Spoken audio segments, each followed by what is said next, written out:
So our final point is don't withhold your blessings. And I think that this is really crucial.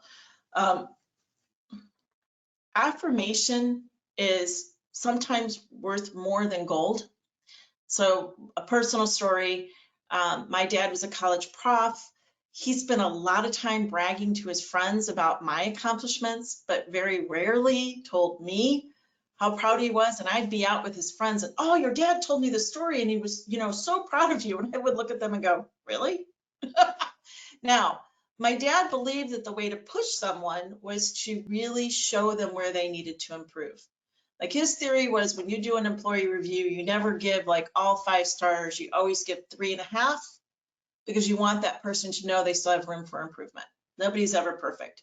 That's great, but I think being the next gen in a family business, Tom, can be really hard.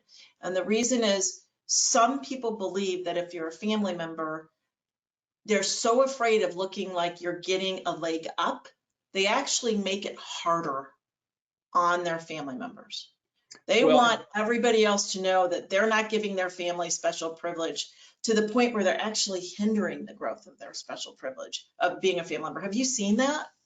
I have, and this is where we see some of the resentment and competition that's very negative.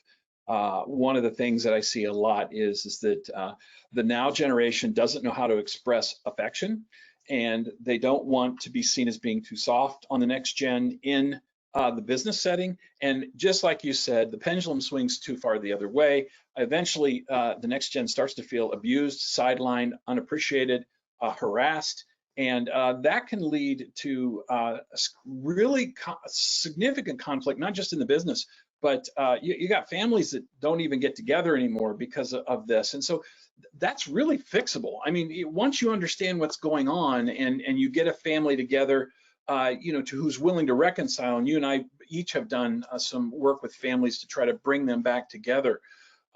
Sometimes the big win with the client is that they're finally getting together at mom and dad's cabin for the 4th of July, right? Because they haven't done it for 5 years because of the issues we're talking about.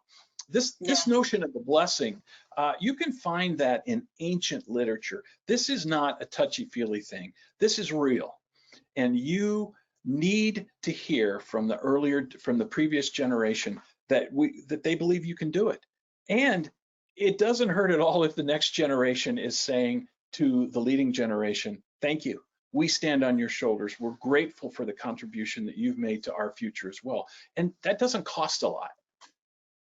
And I think we need to remember that neuroscience has proven over and over again that it takes 7 blessings to be able to erase a criticism.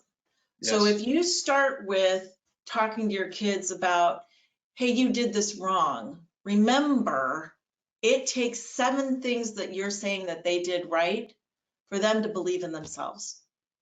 And so how we deliver it, the communication coaching that we do around this subject is huge. Typing of the way that people prefer to be communicated with. Do they need a public, or do they need it private, or do they need both, right? Yes. Saying to the board of advisors, my son, my daughter did A, B, C, and D, and this is how it affected the business is huge. Also, sitting down privately and saying, I saw you do this in the meeting. I want you to think about how that might resonate. What were you thinking when you did that? Or ask questions instead of coming to a conclusion right away.